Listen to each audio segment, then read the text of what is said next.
G'day guys, Tools20 here, welcome back to Oceania. Despite Dundee filling out quite nicely, we seem to have a bit of a disproportion in terms of the hardest hitting, the most demanding, and the most traffic inducing areas of the city are all in the same place. And they all share the same roads, they share the same infrastructure. It's a bit of a mess, but on purpose, because man, it is fun seeing this place alive. And the point of all this, well, I've got every single public transport option down here, so there shouldn't be any excuse why people can't get around the city. We've also got a highway, and I think the infrastructure is not half bad. We do, though, have to set all that up. It's all just the bare bones, so that's why we're going to continue making it worse today, and then we'll fix it all up and make sure it's all running pretty well a little later on. But let's ease into this. Before we build the airport, before we build any extra stuff that's going to cause some major traffic problems, we're going to build some neighborhoods, or at least one in particular. I didn't really know how to build this at first because, as you can see, it is massively hilly, if not massively mountainous, and some wiggly roads. Well, they might be following the contours of the land, but just didn't feel right. So why don't we try a couple of straighter ones, which absolutely just was not going to work. So I figured that we probably need to make a separate ridge and a road that was a little bit more substantial, that was going to take a bit more of a journey through this mountainside. And we probably need to reduce the size of this mountain anyway. Now that we're working around here, I'm realizing that the size of it is just a little bit too large. We're going to be making some big changes to this mountain in this episode. So the first change is making a separate little hillside. So just trying to get this road kind of following it a little bit more naturally and trying to make it so that it is zonable. We can actually place buildings on here in the first place because it is actually too steep to do that. I find it way easier to drag out the road network first and then just terraform the landscape around it. Makes it a little bit easier to work with, and that way you don't have to really worry about dragging out the road in a realistic place. Sometimes it also gives you some ideas for how the landscape could look, because you've got this road here and you can start imagining why the road was taking this particular path. For instance, this path has been taken because it is in a little valley, so I am making a second little hillside, and I'm also creating a little valley here because the road has avoided that valley and snaked its way around into the mountainside. And I never would have taken that opportunity I never would have done that if that road wasn't here in the first place. So sometimes building a road and terraforming the landscape around it seems to give you a little bit more opportunities to create some interesting landscapes. But you know, as I was building all this, I was really thinking, what is this neighborhood going to look like? You know, I'm building all these wiggly roads and it is so close to this very industrial area. What is this going to be like? I can't really imagine it. And then I realized that this area is super similar to an area in Wellington that has a very similar landscape, and it is in a very similar position to the port. And I thought, what a perfect opportunity to build something based on this area. So with that in mind, it was a no-brainer to use a bunch of these little cottages made by Seabird. I'm using the detailed version because, well, I mean, look at these things. They look so incredible, and I decided to place a whole bunch of them around on these roads, and we will expand out a little bit more too because I like these little windy avenues that also stretch up into these hillsides and into these valleys. But I also decided to use a couple of larger buildings, some vanilla ones and some other ones from the Steam Workshop.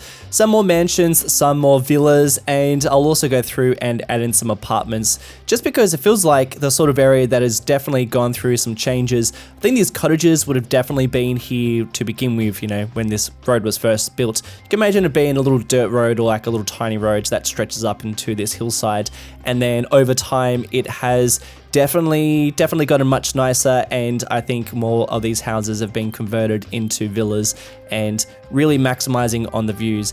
In a similar fashion to the hillside in Wellington, the amount of trees and foliage up on here is really cool. So I wanted to do something similar. So decided to use some of these trees that they're much smaller in terms of scale. So I figured this would probably help for the scale of this area, because these mountains are, I mean, they're big, but they're also not that big. They're more pretending to be massive mountains than they are truly big mountains. And the scale's right, but unfortunately the type of tree that they are pine trees, and the rest of the trees, well, at least the majority of the trees within Dundee are gum trees. So it didn't really match. The color you can see is just a little bit off. So decided to switch to some gum trees instead. These are still nice and small, and I think it continues the scale that we wanted. And I probably went a little bit overboard with the amount of trees. In fact, I definitely did. And I'm going to revisit this area at the end of the episode because this is just a little bit too forested for a place so close to the downtown.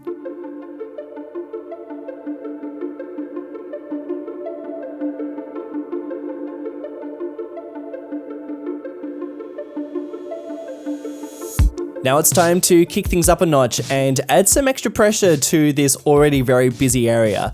We are working on this cargo terminal. We've already got 2 cargo freight stations down there, and just to add a little bit more realism and also to add in some extra functionality, we are adding in a bunch of warehouses that are holding a lot of cargo for this area. These container yards by Oceania have become one of my most favorite industrial pieces of the game. These are warehouses that are container yards, and they rise up and go down as cargo comes in and out of these warehouses. So you can see that I changed the functionality of them and make it so that they are for different purposes. And the great thing about them is that you can see, well, not only do you see the cargo coming in and out of this area, but having it so close to this terminal, I mean, you can literally see the cargo trains come in, the trucks pick up the freight and deliver it to the warehouse, to these container yards. And that's exactly how they work in real life. So it is super cool to see it working in that fashion.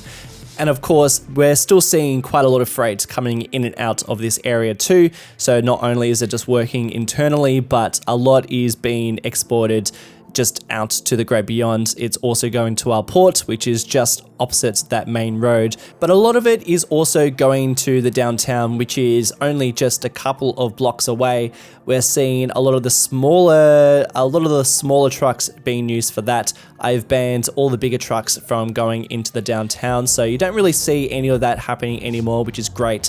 So any of those bigger trucks are actually heading towards the port or going to the factories that are around this area, or they're going onto the highway and going to an area outside of Dundee to any of the other towns or farmlands within Oceania. But this place did need a bit of detail, so I am adding in this tree line along the perimeter of the majority of the terminal. A bunch of large airport lights. I've removed all the other lights that sit on the roadside, so we're just using these really large ones. Bit of parked cargo and a bit of detail on the train line, and I'm gonna call it that for this area. Didn't want to do too much. And then we did need to work on this other port a little bit more because it was lacking a bit of detail. You guys said that I should add in a bit of asphalt to the floor, just like the other more detailed side. But I have kept it pretty bare bones, pretty simple, couple of plopped buildings and a bunch of warehouses using those container ones. And this has become a very, very busy port with this addition of this cargo train terminal. But man, look at this place. It is absolutely alive. There is so much going on. A couple of places though need a little bit of fixing up. For starters, I'm not a huge fan of seeing all these trucks using these smaller back roads, which of course they're going to because I've just given them complete access to do that. And I don't really want that to happen. I feel like that's not the most realistic route. If anything, I want them to use the overpass to head back onto the main road and to either hit up the highway or use that main road. So I'm going to ban all trucks on those roads and also restrict some of the turning areas so that vehicles coming through the overpass are just heading straight towards the terminal instead. So we're not going to get vehicles just taking a little sneaky route through this terminal. As you can imagine, this would be like private property. You wouldn't really be driving through an area like this on your daily commute to and from work. So I'm banning a bunch of cars through these areas and making it so that they can only really access the points that I want them to access, and that way we've only got the right cars going into the right areas. And then after just a little bit of, bit of detailing, a little bit of traffic fixes, I don't know what came over me, but I just got into a bit of a destructive and a bit of a terraforming, completely changing the environment mood. And man, this is when things kind of got a little bit out of control. I didn't expect to be building an airport in this episode, but here we are zoning out the district for the airport. And I feel like this happens so often with my builds. I just start, playing around with a couple of ideas, and then all of a sudden we're changing some massive parts of the map, of the area. Some areas that I didn't think I was going to change, but then all of a sudden you start changing one part and then it's sort of just snowballs. Feel like this happens way too often. So our poor little wind farm that sits up on the headland, it's moving a little bit, but that's totally fine because there's actually more space on the other side of the headland. So it doesn't really need to be up on that point. It can actually be shifted a little bit further down. And then when I decided to drag out a couple of runways and thinking about where some things are going to go, I realized that we're going to need more space for this airport, which I think we knew all along. I mean, we all knew this, right? We're going to need more space for the airport. So I feel like this is probably a good time to talk about the airport. So Dundee Airport was never going to be small. I was always going to build something fairly large, or at least something that reflected a large airport. And by that, I mean multiple runways, a fairly large terminal, and quite a lot of different features, including a cargo terminal. And I tell you what, we definitely don't have the room for it, and we probably don't even really need to have those things, but they're things that I definitely want, and I would like to try and make them work. I think that's part of the fun for me when it comes to building in City Skylines is the ideas that I want to include and then trying to make it work within a fairly confined space, because I do make my cities on the smaller side of things, but then the infrastructure that I include definitely on the larger side. So it's always fun to try and make that work. And speaking of making it work, I built this airport just as a bit of a temporary thing to see whether or not I had the space for it. I didn't, so we've made a little bit of room. And I also wanted to see whether or not we're going to see aeroplanes land here, because I am using 81 tiles mod, which means that there could have been a bit of a glitch where I wasn't going to see any aeroplanes land if I built outside of the designated tiles. But as you can see, aeroplanes are landing and passengers are arriving, if not in massive amounts of numbers, all on foot, which was very confusing. I wasn't really sure why this was happening. So I decided to remove access to the pedestrian pathways on the roads by turning them into highways. So take that, pedestrians. Now what are you going to do? Well, they decided to get confused and just end up disappearing, and that wasn't working very well either. So I figured it was probably something to do with the fact that there's no public transport out this way, and all the tourists, they prefer taking public transport than jumping in a car. In fact, none of them were jumping into cars. And I wasn't about to start creating a bunch of public transport options for these guys for a temporary airport. So I gave them a taxi rank, they started to use that, and then I changed the policy for the airport so that they prefer to use car rentals, which I don't know if it really changed anything. I saw a couple of cars leave, but I wouldn't say a huge amount. So I don't really know what else to do about that. I'm sure that's just going to be something we'll just have to wait and see and work on as we get closer to working on the airport. But when we build this thing for reals, I'm thinking I'm going to be taking inspiration from Melbourne International Airport, which has the 2 runways, at least the version that I am looking at on Google Earth. I don't know if this is outdated or not, but I kind of like this. I think that it's going to fit in with the landscape in this area. I'm doing a bit of a mirrored version. I guess the runways are in the same position, but the terminal is in a slightly different one. And then in terms of the landscape around the airport, it's going to be a little bit more similar to Wellington. So keeping with these mountains, these hillsides on the headlands, we're going to be doing something pretty similar because we've already got that going on. But it did mean changing a lot of the work that we did quite early on within the series. You know, we built this whole headland. We built this whole headland when we built the map, but then we built this whole wind farm very early on and we demolished a little bit of it. We're going to continue I really like those wind farms on this headland, but we're going to push them just a bit further down and just squishing the mountain down just a bit more because the gradient, the steepness is just, it's just too tall. It's too massive. And I also had to think really hard about this highway because we've got a main road and a highway stretching right to this airport, which of course the infrastructure is going to need to be there, but I mean, how necessary is it having a highway as well as this main road? So I decided to drag this highway that stretches a little bit closer to the mountain edge, and the road is going to be going, well, it's going to be serving more the industrial area around here. I doubt we're going to see much usage from the industry using the highway, at least closer to the airport. I think they'll probably be using the main road. And there is still a bit of a gradient. There is still a lot of slopiness going on. So I had to do a bit of changing of the landscape, particularly because we are using some big warehouses, trying to think about where they're going to sit. And they don't really interact very well with very steep gradients. So definitely making it harder for myself, and which is why I am very pleased to be working on a much flatter landscape in my new series, which is out on the weekend, by the way. Just a quick little heads up if you weren't already aware. But this is, look at the gradient around here. This is insane. Look at the mountains. Look at the tunnel that goes underneath this whole thing. There's just so many different layers, and I'm trying to squeeze so much onto it. And speaking of which, now we're going to be trying to build something fairly large in this area, because I felt like I needed something that was going to use this water access and also this train line too. There is a bit of a pretend cargo terminal, obviously just pretend, but there is something there, and I needed to place something that was going to justify having it. So I tried a couple of factories, tried a couple of warehouses, and then I found the absolute perfect building. This is an old power station. This is going to be one of the old, if not the old power station of Dundee. No longer functioning. It is now abandoned. It is still sitting here, and it just looks so cool. It's just this old abandoned factory with these two chimneys, and it's just wonderful. I'm taking inspiration from White Bay Power Station in Sydney. This is something I drive past quite a lot on my way to work, and I just love this thing. It just looks awesome, particularly when you're driving over the highway and driving over the Anzac Bridge. You just see it, it's massive, and I want to do something similar next to a highway, next to a bridge.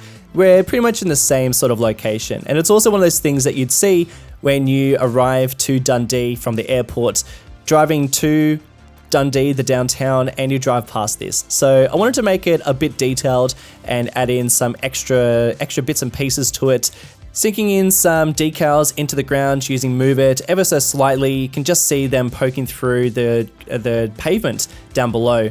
And then we've also got these little grass tufts because nature is reclaiming this area. So lots of bushes, lots of piles of rubbish, and lots of bits and pieces all scattered around just to make this place look abandoned. And let's be honest, this is probably going to be turned into some sort of exhibition space or apartment block at some point. But for now, it is left for nature to reclaim it, and I just love the way that it looks amongst this area. I decided that this 3-lane road was a bit of overkill, and it also looked a little bit too pretty for this area. So we are converting this road. We're making it a little bit dirtier and a little bit smaller. And this, I mean, it's still a light rail network, and it's still heading towards the airport, but it's definitely in not as nice nick, and it's definitely a lot smaller. And then I realized that it was a bit of overkill having this overpass, having this whole elevated area for just this little train line that goes towards the port. Can't really justify it. So instead, we've converted it back to ground level, and we are making our own custom tunnel underneath just by using some retaining walls. This is a great little trick. It's a little pretend tunnel, but it just looks so much better, particularly better than making something, or even just using the tunnel feature within the game. I think this looks heaps better.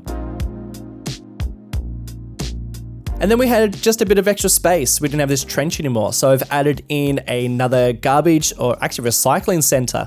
So now we've got extra warehouses, extra factories, and now we've got all the garbage being taken care of over here too, at least a big portion of it.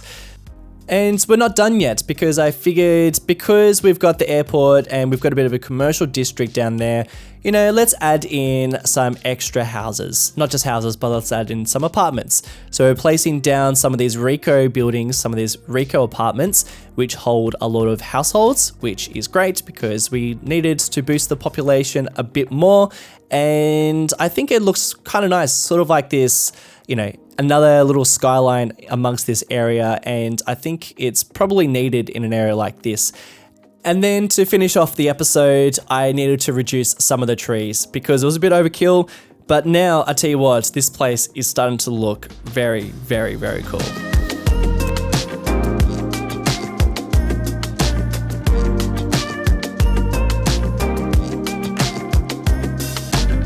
Thank you guys so much for watching today's episode of Oceania. I hope you've enjoyed it, and I hope you enjoyed the new series on the weekend. Man, it's taken a while to put together, but I hope you realize why it's taken so long.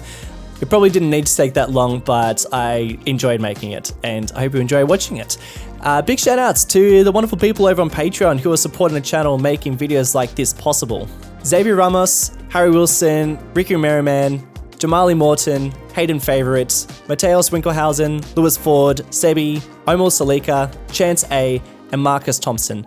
Thank you guys so much, and I'll catch you in the next one. Bye.